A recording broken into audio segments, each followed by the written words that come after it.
Canine Detection Collaborative, a detection dog training trio with Stacy Barnett. Hi. Robin Grubel. Hey there. And Crystal Wing. What's up? With humor and a big dose of theory, our trio talks practical training advice and features interviews with top trainers and scientists. It's Canine Detection Collaborative. Hello, everybody. Welcome back to the Canine Detection Collaborative. I'm Robin Grubel, and I am here with Crystal Wing. Hello. And Stacy Barnett. How's it going? And we are going to use some questions from the roundtable that we didn't get a chance to answer because it was like 2 hours of fabulous discussion, so many questions that we're going to go through and we're going to answer or discuss, probably is a better term because it is us. And so we're going to discuss some of the questions that we didn't get a chance to address during the roundtable. So we kind of grouped them out. And one of the questions that I found really interesting because it made me start thinking about some stuff was, tell us about a day in the life of one of your dogs, perhaps a comparison of a working day versus a rest day. Does anybody want to start? Because I have 9 and that would just make me schizophrenic. Well, let's see. You have 9. I got 4. We have a lot of dogs. We do. Between us. We have a lot of dogs between us. I know the answer to that is it depends. It depends on the day. It depends on what's coming up. And I can kind of start if you want. No, yeah, go right ahead. I'm going to pick one. Well, first of all, I get up, right? They sleep in my bedroom. And then of course, we have to go outside and bark, and then we have to come in and then we eat. Basically, I work a lot. Honestly, I'm on the computer a lot. Being self-employed, I don't have a 9-to-5 job. I have a job that has all the hours. So you don't work some hours, you work all the hours when you're self-employed. And I do most of my teaching online. Now, because of the way things go, when I teach for Fenzi Dog Sports Academy, there are 6-week terms. So I'm heavy, especially at the beginning of those terms. And then things start to lighten up. So when we're recording this right now, I'm in a break. So that means my day is a little bit lighter. Then I'm trying to get other stuff done during that. So I think all of us, our schedules kind of flux. But what I do with the dogs is really going to depend on what is coming up.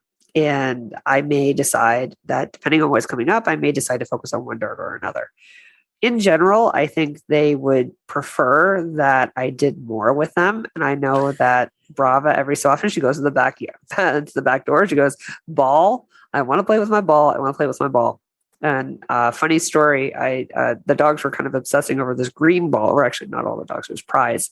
Actually Powder too, but separately, over this green soccer ball. And what I ended up doing was I just tried to stuff it somewhere so that she would stop obsessing over it. So she's inside. I stuffed it in a tree. Okay. I'm not saying that was necessarily a smart thing to do, but I put it in a tree. So anyway, she found it, which was actually kind of cool. And it was really cool. She came out and she's air scenting everything, but I'm digressing. So they want to go out. They want to play with their ball. Now, I try to do something with them every day. And whether that something is a little bit of training or just a little, maybe just even, go for a hike or something. I try to do that. But what I do is really going to depend on what's kind of coming up from a competition perspective, what I need to prepare for. And I have an idea of what each dog needs to work on. And then I might focus, like maybe that day is a Brava day. Maybe that day is a Powder day. Maybe that day is a Prize day. It's like, it's whoever has something coming up. Right now, my next competition is going to be the elite trial with Powder. And we need to work on close proximity stuff. So, after breakfast, I'll throw her in the car and I'll take her out and we're working on close proximity hides.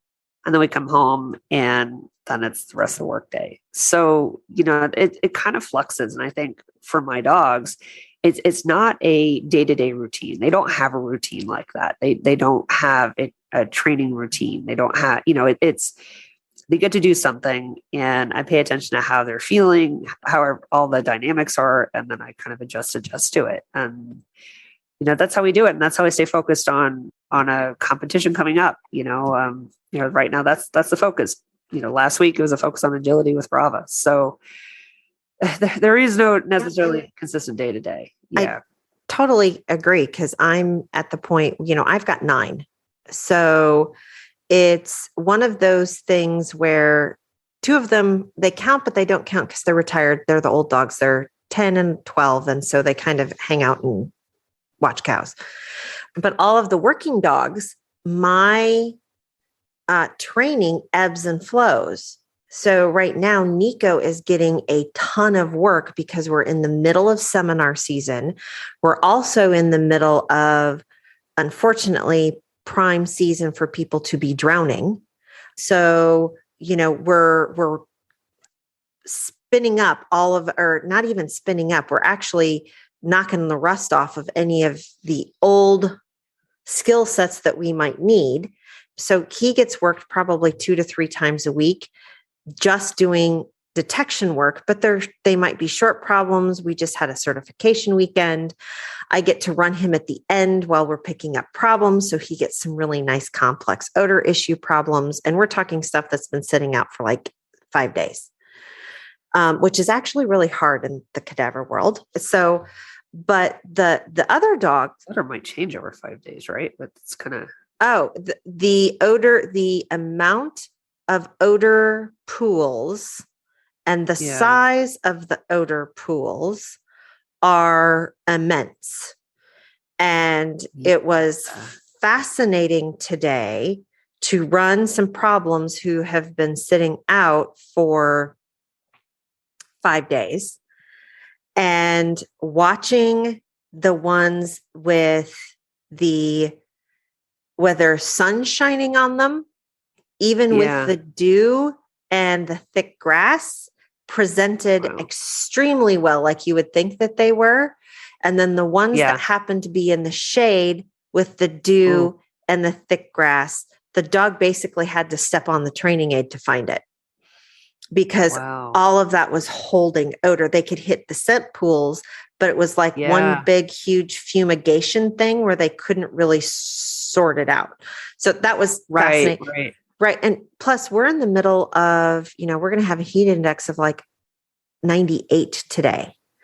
Ugh. So, So, my outdoor training has to be done before about 10 a.m. And a clue to a lot of people, not a morning person.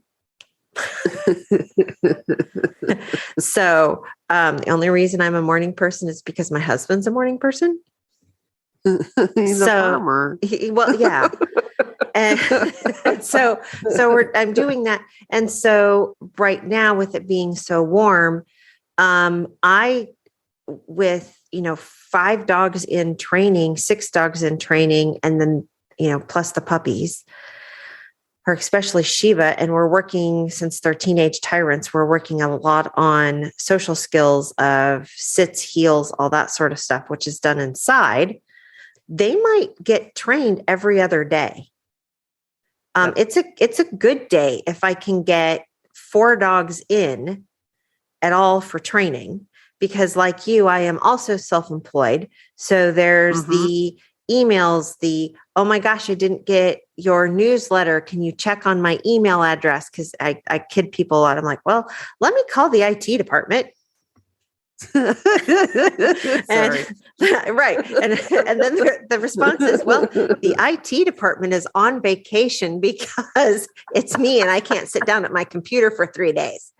So I may have to borrow that one. You go right. I'm like, I have to eat.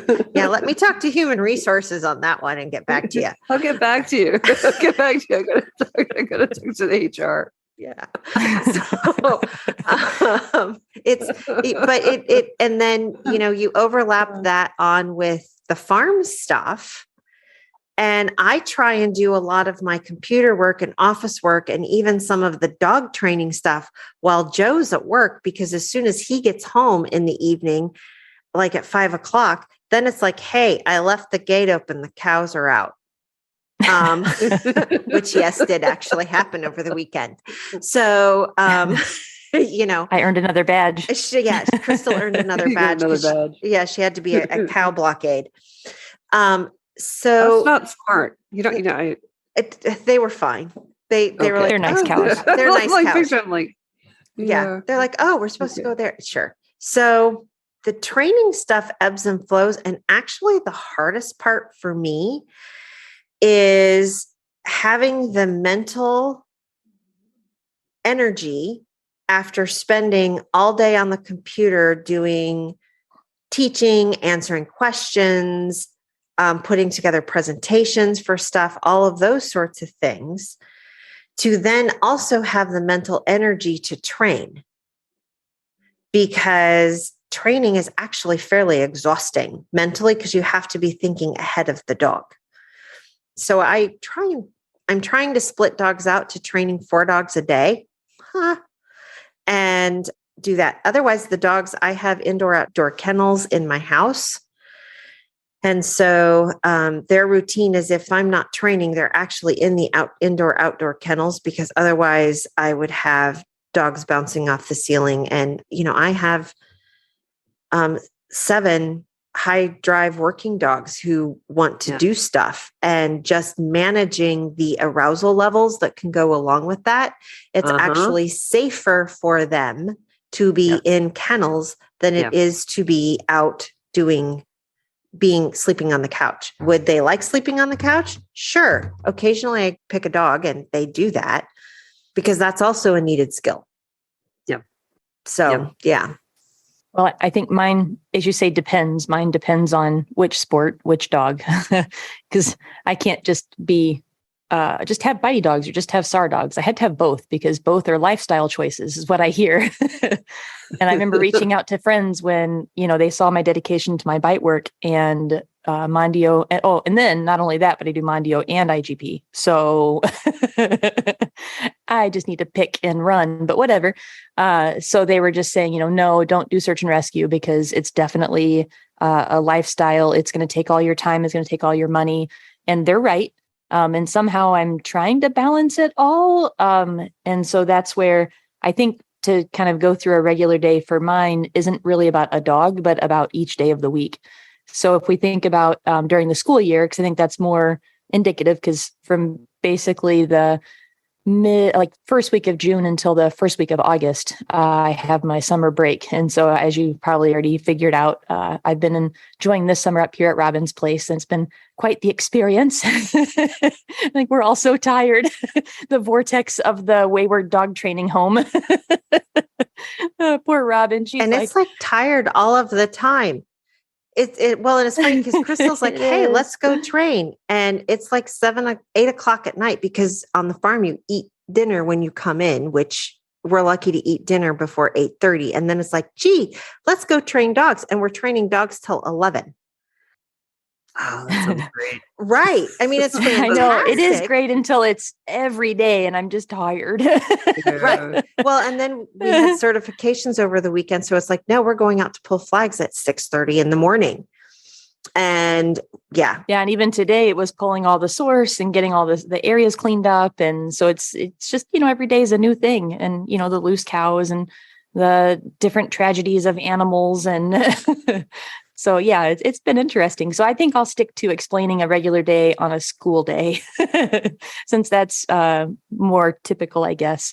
So if I start off on a Monday, usually I leave the house by 6:30 and I get home at 3:30. So that's a typical Monday through Friday, because I have the whole schedule thing as an art teacher that the other two don't.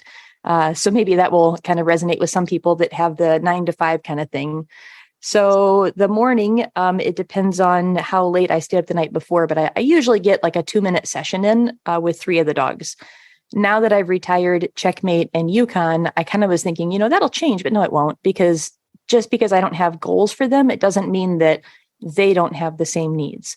And so I think what I'm finding is I'm just not having any sort of progression plans. It's just, I kind of would like to work on this, or I would like to get better at this. So anyway, it's just a couple minutes before, just as I'm getting food together or whatever it may be, and out the door. Get home 3:30-ish on a Monday.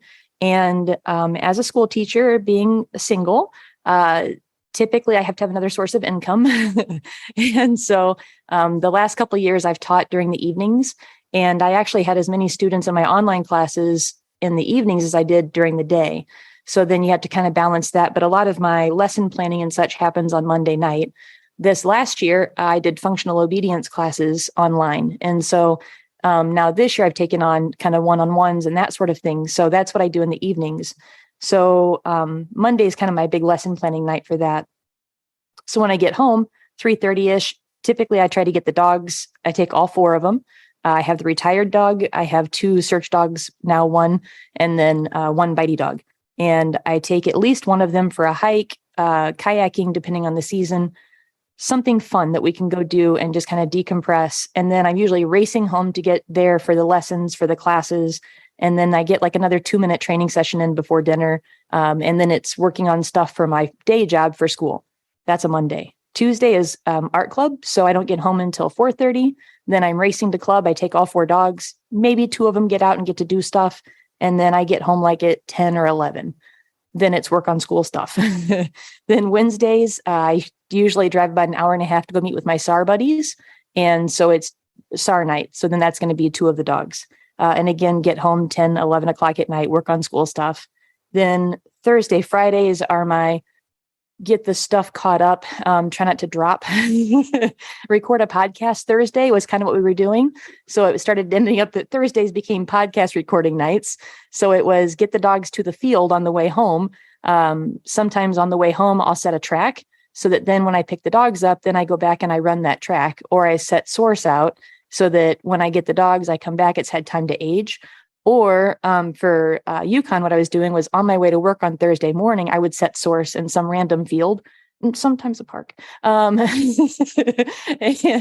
then on my way home, I would run that problem. I'd pick up the dog, run the problem, then get home in time for the podcast, and then a little, short training. So, I mean, it really, for me, is dependent on the day. Then Friday, Saturday, Sunday, it would be getting to a seminar. It would be Saturdays, if I don't have seminars and don't have travel, then I have Saturday morning, I would do search and rescue with my friends in Illinois. And then I would race back to Missouri, and then I would have my bitey dog club. And so we would train until usually like 2 o'clock, 3 o'clock in the afternoon. And then a lot of times we would go out to dinner and that sort of thing. So that's kind of a day in the life. So not really specifically each dog, but just how the schedule works instead. I hope that kind of helps. And I'm listening to you two and thinking about my life. And I'm like, okay, we haven't even talked about when does the human have time to do things like laundry and go to the grocery store. And well, I do every plate and I don't go to the grocery store anymore. I'm kind of at that point. And the laundry, it's like I build up 3 weeks worth of laundry and then I fold all of it. And then the whole vicious cycle starts all over again. I just don't know how you even have time for a significant other. That's like, that blows my mind. I'm like, I can't imagine. Yeah, he is. He's so great. Guess what? I have a cleaning lady. I'm so jealous. Well, welcome to selling that's eggs. What I did yesterday was cleaning. Right. That's what I did yesterday. I think my thing is consistency. I have a hard time being consistent. Like I've tried different tricks and I think it's my ADHD brain too. But, so on Monday I would say, okay, I'm going to spend 20 minutes cleaning the kitchen. On Tuesday, it's 20 minutes cleaning the bathrooms and I'll go through those cycles, but then I lose it. And it's the same thing with my dog training plans. I get these progression plans and I get these ideas. And like right now I'm using Google Keep. It's working well right now. It won't work in a few weeks. And then I'll have to work something else, like use note cards. And then I'll have to try a binder clip thing. And, so it's just constantly the thing that I'm always frustrated by is when I get those 2-minute sessions, I see progress, but then I'm not seeing big behaviors get built because I start losing the consistency of that training plan. Right. And so that's been the big thing that I'm trying to work toward right now. That for me, having that goal and why it works for me to have, if there's something ahead, like a target that I'm working towards, really makes a big difference for me. And like having a trial on the horizon. So I know, okay, I've got to work on close proximity highs with powder. So that's kind of been my focus. And that actually is what helps to focus me because at the same time, I'm kind of like you. It's like, how do I keep these, how do I manage these tabs? Right. So I have like a little sticky tab on my computer. Well, it's actually an app. So I can keep track of what I need to do in one day. And I use that. I'm going through all this type of stuff. I pick like one thing I like to focus on. And right now, actually, I know my dogs have to work on self-control in a lot of cases. So if anybody has ever seen or more likely heard Prize getting ready for her breakfast, it was a little crazy. I have made such incredible progress with that because it was like one of these things where I had to do it. Sometimes when you have to do something, for me, I actually get it trained. So now I have to brag for a second. I'm able to, and I even had a friend as an added distraction yesterday. So if I'm working on 2 dogs right now, waiting for their breakfast. So both Brava and Prize. This is what we do. It's part of our routine is we do this at every meal. Brava and Prize come into the crate room and they both sit on their climbs and they're quiet while I make their meals. This is huge, right? And then I'm so proud of you. I know It's the incredible. little things, right? It is. So then they get released to the climb that's in front of their crates, one at a time. So they have a special cue for that. I use the word next, which actually means that they're allowed to go from the climb that they have to stay on to the climb in front of their crates. And then on their release, they can go into the crate. And Prize, I've actually added, I put food in front of her. And then on my release, she's allowed to eat. This is like totally new for us. And it's one of these things I'm like, wow, this training thing actually works. And it's unbelievable. Well, it's unbelievable. Training actually works. And I think that's, there was a quote that I saw somebody, clap for yourself for all of the progress that nobody else sees is happening because you're training the mundane things. But those mundane things like sit and stay in your crate in the car until I release you, or a sit and stay while you're doing all of this other stuff. Allows you some freedom to actually do some of your training stuff. Like I need to go adjust boxes. So I'm going to put you on a sit stay. And we forget that we get so focused on doing the big odor stuff sometimes that we neglect all of the husbandry foundational work. Yes. And one of the things that has been really nice for me is seeing how all of this really nice foundational work that we're doing is going to help with their odor work because I'm making them a nice member of society as well. But going back to, oh my gosh, training stuff. Crystal, maybe we should take a picture of all the list of behaviors that we have for each dog that's down in my basement right now, that we've transferred into Google Keep, which we now project on a TV so you can see it from across the room. That's so cool. So you can keep track of either what behavior, it gives you an idea of, okay, this is all of the behaviors that the dog knows, and how are you transferring through all of them in a loopy training session? So, it's, there you go. So it is amazing. It's like when you have one thing that you have to work on, but what I find that's exciting, and I know we're kind of off topic off the question, but no, because I was looking at the next question, which is talking about training every day, multiple times a day. Or having to take off. It's like if you're like, well, how do I fit in training? And you realize that there are simple times in your day that you just train while you do that. It's like feeding the dogs. Oh, let's work on something very core like impulse control. I have field labs. So do you, Robin, right? You need some impulse control. I have half of one. You have a half of one. Well, and you have pointy ear dogs. Yeah, and it's been augmented, right? She's been augmented with Malinois. So she got a little bonus genes there. So you need that impulse control, and and the impulse control here. Well, then I went dock diving, right? I have a 23-month-old field Labrador who does a rock solid sit stay at the end of the dock. After tugging with her bumper, sit, wait. I run to the edge of the dock, look at her, release her verbally, and she comes running and then jumps in the water. That's the type of thing that you build when you're feeding over time in the morning. Over time. When you're feeding them in the morning. Right. Yeah. And so would I love to train multiple times a day? I would love that. I totally would love that. However, my schedule, unless I want to quit one of my other jobs, because I have like 3.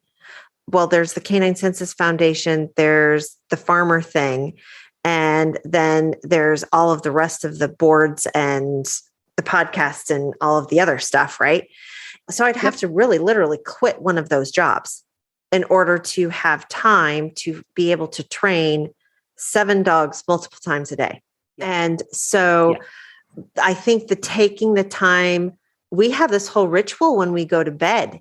Everybody's learning to sit and stay in their kennels with all of the doors open. Everybody's in their own kennel, sitting and staying. And I will go up and feed treats to everybody. It's all impulse control. But that's great. That's something I want to get them to the point where they do that, including the puppies, while I wash their bowls every night. No, now it's a duration sit and stay.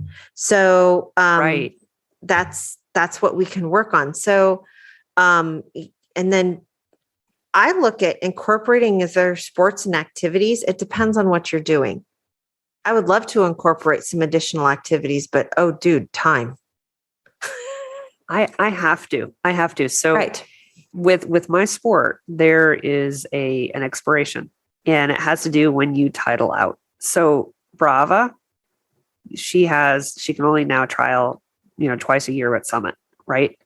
So and she's only 5 years old. She has to have her brain engaged and working, doing something. I have to keep her active. I have no choice but to get her into other sports. And honestly, what I do find is, from my perspective, training her in agility, training her in, doing all these other types of things, all that training, it just helps your teamwork with your dog just get deeper, deeper, deeper. And I think it really helps the others. Like when we go and we do Summit, right, twice a year, I think doing all the other stuff helps. I think some dogs are, there's going to be some sports that are going to be more, better for some dogs than others. But from my perspective, I love giving them a lot of things to do, but not just searching. I mean, searching is my favorite, but I'm really big on that. I'm really big on doing a lot of things with them because with this sport, they get those titles. Okay, now what are you going to do with the dog? Right. I think part of that builds on that relationship piece. And if we talk about, that daily grind or whatever you want to say, the relationship thing that's important to me is, and I've been really bad about it this summer and I'm kind of kicking myself, but, you get out of the routines and such, but especially when I'm at home, there's always that kind of consistency that happens. And every day I guarantee my dogs 10 minutes of just uninterrupted time, just each of us doing our solo thing that they love.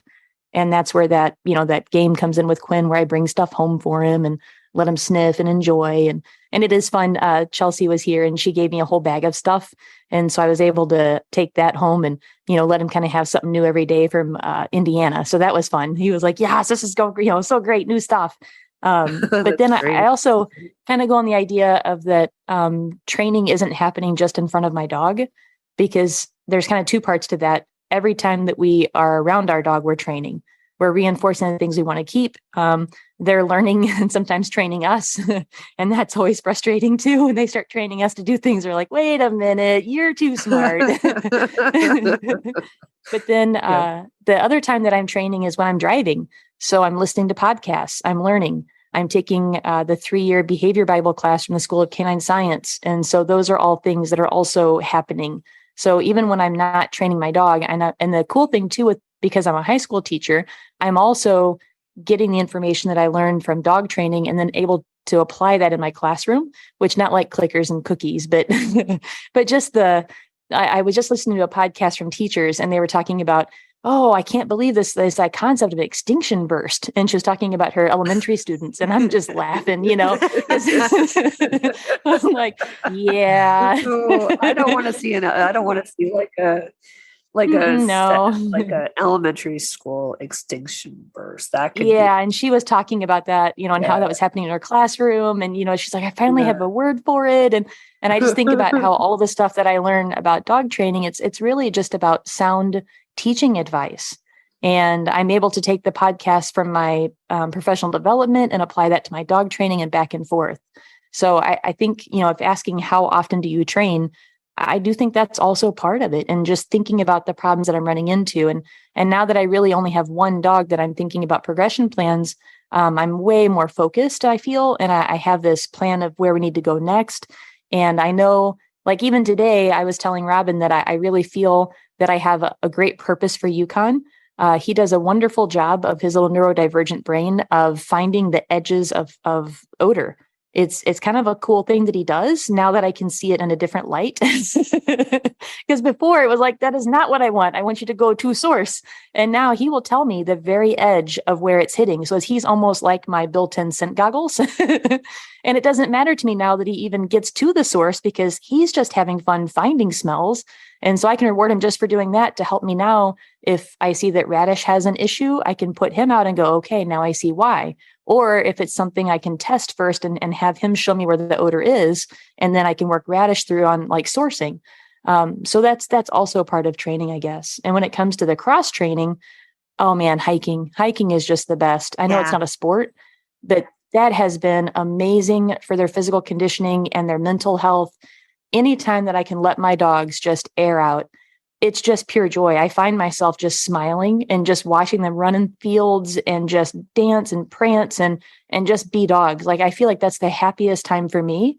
And my best friend Nancy talks about how every day you should go out and just look at the horizon and just push your eyes past the things right in front of you and really just kind of center yourself. And that's been a really big thing. And I think that's what keeps me where when I start to feel overwhelmed or stressed, just go out, look at the horizon, let the dogs be joyful. And it's just like everything comes back and it's all good again. I agree, because I think sometimes we get so focused on, oh my gosh, my dog should be further along. I should be, this person is doing XYZ. Oh my gosh, this person who is in my dog class is now doing this, this, and this. I'm having oh my gosh, I'm going through another summer and I don't have my dogs don't have the skill sets they need to do hunt tests yet. And it's just one of those things where, sometimes things click in different, especially those of us with adolescent kids. At this point, their brains are doing stuff. And so we just have to give them a little bit of grace, as Crystal says, to grow up and give ourselves some grace and say, you know what? The journey that I am on with my dog is different than the journey that someone else is on with their dog. And that internal competition clock clicks really loud for a lot of us. And letting go of that is really hard. Yeah.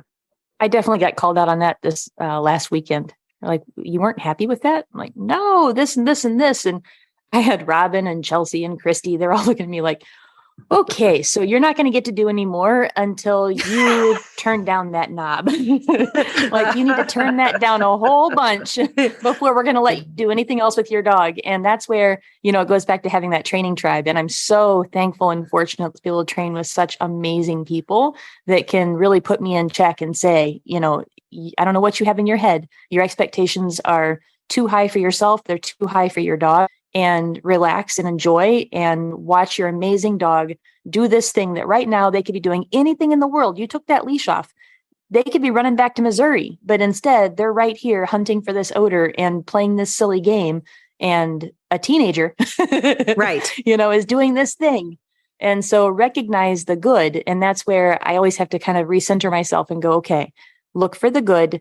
And then I can start kind of going, okay, now let's get the next steps, but it's got to start with the good for me or else I get too negative. I think that's a really good point, because I think whenever we feel frustrated at anything, right, with our dogs, odds are a big piece of that was our expectation. Right. And if you feel like, oh, you're just not focusing, where are you? There's something about that your expectation is being broadcasted at that dog versus really taking a look at, what are you giving me and how can I work with this? And maybe I set out an expectation that was too high for you. And maybe I need to edit my expectation in order to come kind of like at your level so we can kind of start working together. I'm actually not talking about you. I'm talking about when I feel frustrated. So this is definitely like I'm sitting here going, oh yeah, because I do have a dog that has zero tolerance for her frustration level is her tolerance for frustration is very low. So Brava, she has high expectations from me. Well, I'm bracket. She doesn't really. She actually has zero tolerance for my mistakes as part of the issue. So sometimes I'll have expectations for her, but if I'm not like, if I really haven't kind of met her at what she needs at that moment, she can get frustrated with me, and then it's not so good. So I think the expectation is a big piece of that. Well, and one of the other questions was, oh my gosh, how there's so much to train in the beginning. How do you not become overwhelmed? Whether it's with a new search dog, yeah. And all the sorts of stuff. And the way that I do two things, which one makes me more overwhelmed, but the other one is it makes it also doable. And so we talk about in dog training where if the animal's having problems, you start slicing the behavior thinner. Yeah. Right. To get where you want to go. And then you train those sets of behaviors. And so when you start thinking about a dog doing detection dog work, all of the behaviors that you have to slice, there's a lot of them. Yeah. Crystal and I have started talking about being a lumpy McLumperson, right? I've totally messed that up. Yeah. It's Lumpy McLumperson. And so we'll be going through and doing something, and all of a sudden one of us will say, okay, Lumpy McLumperson, and realize that we are trying to lump too many behaviors all together, which is then creating confusion in the training. And so one of the things that this big whole list that I was talking about in my basement is the fact that we've taken some behaviors and we sliced them out into these little tiny slices. And, one of the skill sets I want for Ember, because we do narcotics, and I wanted to start teaching her to do person-born narcotic stuff because we're working at the gates at some music festivals. And right, if you come across the smell of narcotics in somebody's pocket, you need to follow them no matter where they're going. And so I was like, I want a generation nose hold. So I want her to get her nose as close to odor as possible and follow them around. So that's the first thing is she already knows odor. I just need to teach the duration nose hold. And then, so that's on the palm because I have a nose bop, but I don't have duration hold. And then that would get transferred to different parts of a person's body. And then it, like my body, and then it gets transferred to different parts of somebody else's body. And, there's a lot of behaviors that goes on with that. So that's one of the many things we're working on with her in the basement. So, which goes back to what do you train? Right? Right. Then you could also kind of think about it from like, if you're just starting out, right? Probably look at it from a fundamental, what do you need is the number one thing is engagement. And I think if you're struggling with like, oh, here's this whole list of stuff I have to do, I think it's a good idea to take a look at, is your dog engaged first and really kind of focus on that. It's always okay to just say, okay, I know there's a lot to work on, like work on engagement for most of your session and then take a sliver of what you need to work on. And for me, I just kind of like, if I understand that the basic fundamentals of what I need to do, it's that plus engagement that's kind of what I work on. And that way I don't feel overwhelmed because I'm taking a piece. I'm only working on one thing.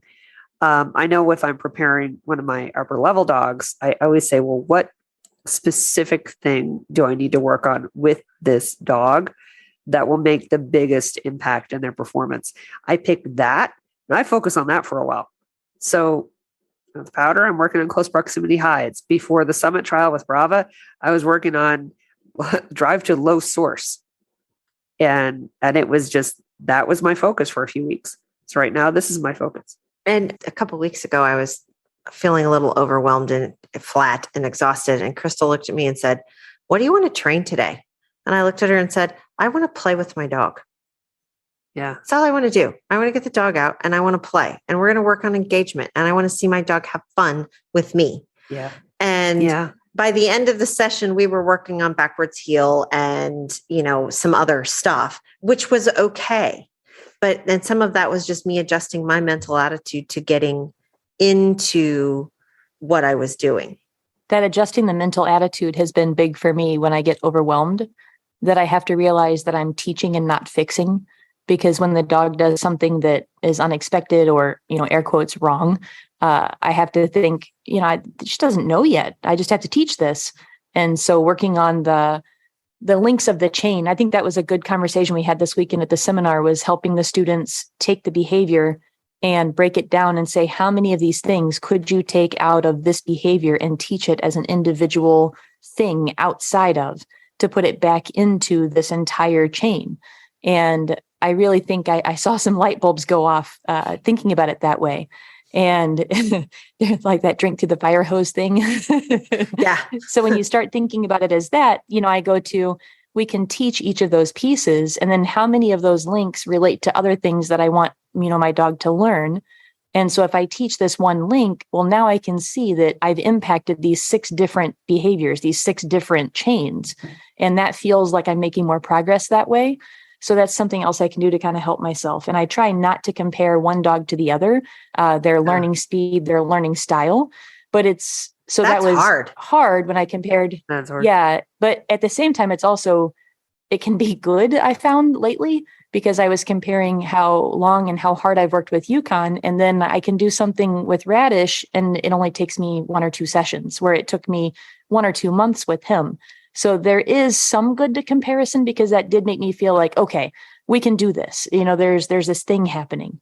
I know with the question that was asked, it was saying, for like people that are new to dogs. And I was thinking about, we worked with a law enforcement handler trainer not too long ago. And, he was talking about, he was so worried about messing up his dog. And I think about myself now, even on my, I don't know how many dogs now, but you're going to mess up your dog. And especially your first dog, you're going to make so many mistakes. But when Quinn's my unicorn, and I thought, when I get my next dog, I'm going to do this better. Well, my next dog was so different. Right. That doesn't even apply anymore. Yeah, it didn't apply. Yeah. None of it. No. And I just made all kinds of new mistakes. And I think the more dogs you have and the more experience you have and the more chance you get to work with not even your own dogs, but other dogs, you really start to realize that you're going to make mistakes, but the more hands-on and the more experience and the more people you can work with, the easier it's going to get. So I think that's, if possible, that's something to try to do, and just be free and take that pressure off of yourself, because you're going to mess up. Typically, you're not going to mess up in such a way that's going to cause any like long-term damage. But when you feel that you're kind of struggling and you don't know what to do next, that's when you go back and listen to the episode about how to find your tribe. Yes. And take some of those tricks. Because we already covered that. But find your people, because that's going to help. I love your way of saying that, the teaching, not fixing. That's huge. Because it is a mindset shift, right? So it's when, instead of thinking, oh, I got to fix this, it's like, how can I teach you to do something? And when you start thinking about that, you start to see how you can break that out. So I'm going to go back to my initial example of just trying to feed my dogs, right? Where Prize was like basically body slamming her crate to the point where I was afraid she was going to get hurt. And instead of thinking we have to fix that, because if I were to fix that, I'd just be like, stop doing that. And that's not going to work, right? Because she's got a pathological food drive. And I do truly mean that in every sense of the word. So instead of that, it was, how can I teach you to control yourself through this? And that brought me to, I went to a series of 3 platforms, and she had to earn her way, right, to the crate. And if she started to do excessive vocalization or whatever, we would just simply move back a platform. And it became this way of just teaching her, giving her the tools. And now I was able to remove a platform. And now she's like, okay, I sit on my platform and I sit here and she's quiet. And she gets reinforced. Like I give her a kibble here or there while I'm fixing it. But it became a teaching moment versus a fixing moment. And I think just no matter what you're training, I think that is such a huge, important way of shifting how you're thinking it, that I just want to kind of call that out, because when you said that, Crystal, it just brought out a lot of thoughts in me. And I'm like, yeah, that's important. Stop thinking about fixing, start thinking about teaching. Right. I love that. Love that. Yay. And as we were working with that deputy, and I've heard this from a lot of handlers who are like, I just don't want to mess up my dog. I just don't want to mess up my dog. And You're gonna make mistakes. I was like, okay. Give yourself some grace. You're going to make mistakes. It's okay. Your job as the trainer, when the dog's in the crate, is to think about and catch what might turn into a problem later, and then teach the appropriate response or what you want. And so what I've started thinking about as I work with students is one of the things that a trainer sees is where the potential holes might appear down the road from how you're choosing to teach a certain thing. But it doesn't mean that it's wrong. It's just that, I'm aware that I have this hole that might come out. And when I get to a certain point, I have to address it, but it's okay for right now. And that's why you have an instructor. Exactly. Right? Yes. Or you have a trainer, you have a teacher, because so for instance, someone comes to me and I see this a lot where they want that very emotive alert on their dog because maybe they haven't learned how to read their dog yet. And they may come to me and they've encouraged, for instance, the use of a foot because, hey, it's really obvious to see. I say this all the time. You see this a lot with a lot of people beginning in nose work. And for me, I'm sitting going, oh, no, we have to fix this. We use the wrong word, fix. We have to teach the dog an alternative way to indicate on the box. Right. So, because that's why you have a trainer. You have a trainer to say, what you're doing here is maybe going to cause issues later. And that was just kind of a simplistic example. But have the confidence that you're here and you're gonna be training your dog, and it's okay to make mistakes because you also have somebody to kind of keep a half an eye on you. If you don't have that somebody, then you want to go back to the whole idea about the training tribe, right? Find people who who you can train with, who can keep an eye on, who can have an alternative perspective. Well, and one of the other things, I think all three of us are doing some sort of version of virtual coaching. And, depending on how the student likes to virtually interact with us, we're getting videos. And it's like an ongoing daily discussion sometimes with these students. Okay, be cautious of this. Now decrease how much time you're spending on this and work on this, because it's all a balancing act.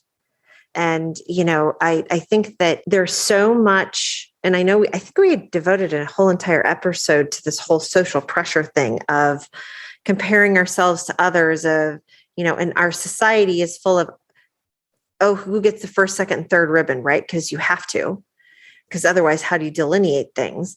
But we get that internal, oh my gosh, why can't I just do this as good as somebody else? And one of the things that I have come to realize, I could have this phenomenally trained dog and I can step out into the arena to do whatever chosen sport or detection thing that I'm willing to do.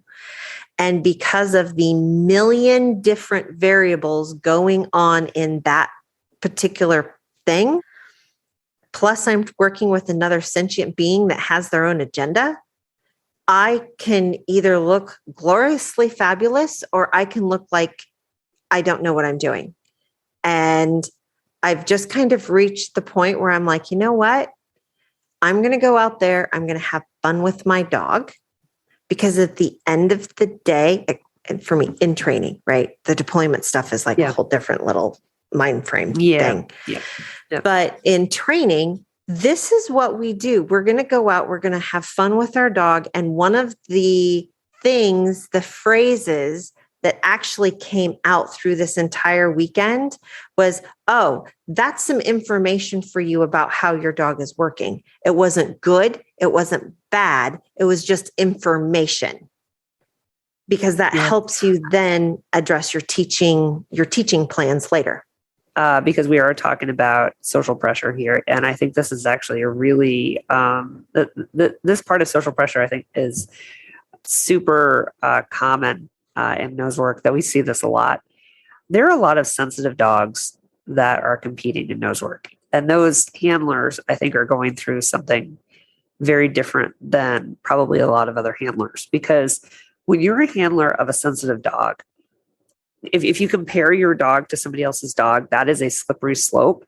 And it's something that is not going to be helpful because you're comparing apples to oranges. Your sensitive dog, in addition to trying to search, is also having to use a lot of coping mechanisms that maybe your classmate's dog, who has maybe no issues with the environment, no worries, no sensitivities, doesn't have to do. So in that case, the fact that your dog is actually doing a different set of tasks, right? They're not only searching, but they're also having to cope. And we can't underestimate that. And I think it's really quite dangerous when we start to compare our dog to somebody else's dog, because what it can do is, in that case, especially if we have a dog that has to also cope in addition to search, is that if we start to do that, I think the only answer that we're going to come up with is we're going to be disappointed in our dogs. And we never want to be that way. We never want to be disappointed in our dog. And we have to realize this also, I have to say, this is easier said than done. And I want to totally recognize that. We could say, yeah, you have to realize your dog is on a different journey. The answer to that is actually yes. However, it is really hard to sometimes take that and internalize that, because we are human, and it is very difficult when you take your sensitive dog and then you see another person search with their dog and try to really realize that has zero to do with how well you're doing with your dog or how well your dog is doing. That other person, that's a totally different entity. They might as well be in a different galaxy, because you don't want to compare them. Because the only outcome of comparing a sensitive dog to a dog with no issues is disappointment. And you never want to be there with your dog, because that just hurts. And that's just sad. So life is hard enough. We don't need to do that. You really have to put a bubble around yourself and just be proud of your dog. Because I think a lot of times we do feel social pressure when we're trialing a sensitive dog or a reactive dog or whatever. Insert, neurodivergent. Exactly. Right. Exactly. Right. Yeah. Insert adjective, right? Because that dog is having to do, in addition to searching, a whole host of other things. Right. And be proud of your dog, dude. Be proud of your dog. So I have to put that out there. That's my PSA for the day. I like it. Yeah, I like it too. And I believe I shared something. I think it was McRae Sheepdogs, who writes some really fantastic introspective posts on Facebook occasionally, actually quite a bit, or it might have been somebody else. How we really spend a lot of time focusing on the ribbons and the trophies and all of the other stuff, or this next certification or some of the stuff, and sometimes just taking the time to enjoy the journey with the dog is really, really important. Yeah. And that connection engagement, one of the things that made my heart sing this weekend was getting to see handlers really connect with their dogs. Yeah. And become that fluent team that we all want to be. Yeah. Okay, ladies, aren't we about out of time on this one? Yeah, I'm going to kind of wrap up my thoughts too, since you guys kind of did that. I know. I just been sitting here thinking, because that's what I do. You know what? It's fabulous. I can't wait. Okay, go. No, this one isn't great. It's just a thought. Why does James Joyce come to my mind? The random things that come in my brain. He comes to everybody's mind. Exactly. Right? I sit around. I think about James Joyce every day. I don't know about you. Don't you, just Robin? on my shoulder, like, hey, what's up? No, just that idea that mistakes are the portals of discovery. And I look back and I lean on that a lot, because I really love the idea of self-discovery, and that for myself, but also for my dog. And that was something that my friends all really pushed me to utilize a lot this weekend with my young girl that, is a teenager, and that self-discovery can really make you vulnerable. And I saw that vulnerability with Robin, and she shared that with her students this weekend and was such a good model of that. And when people are concerned about ruining their dog and having too much and all of the problems that they encounter, I really feel like that vulnerability piece is so important, and that we really have to embrace that. And then understanding that we are always in this state of imperfect understanding, no matter where we are. And we're just constantly evolving. And Robin and I were talking about the Myers-Briggs and how our personality type even changes. And I'm like, wait, you're not the same as you were 20 years ago. And even right now with different trials and tribulations and all the things. Like, we are constantly in a state of change and ebb and flow, and so is our dog. And I think a lot of people fall into that trap of next dog. I'm not going to do this with the next dog, or I'm going to do this better with the next dog. And instead, I think just go back to embracing that imperfect understanding of where you are right now. And I think that whole give yourself credit, I'm going to work really hard on that. And thank you for those reminders, and give yourself kindness. I need to work on that. I think a lot of people do. I saw that even this weekend. Just continue to be kind to yourself, because then you're going to be even more kind to your dog.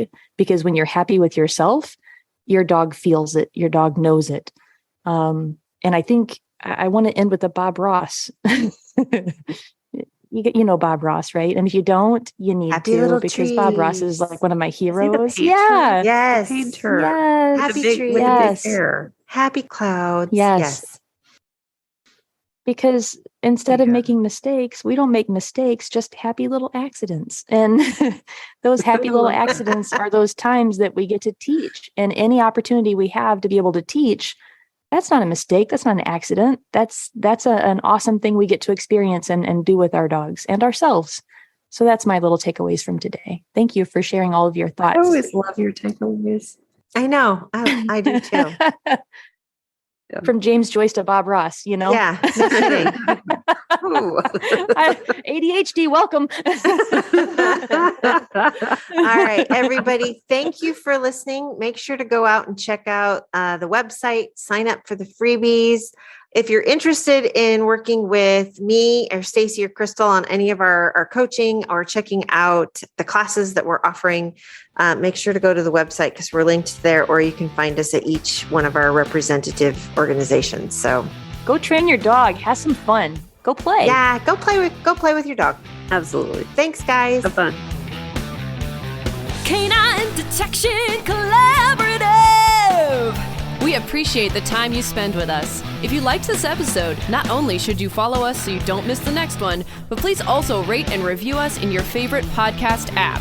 For info on collaborating with us, go to k9detectioncollaborative.com. That's K9detectioncollaborative.com, where you can find our socials and pick up our latest monthly freebie. Join us again to talk training in the next episode.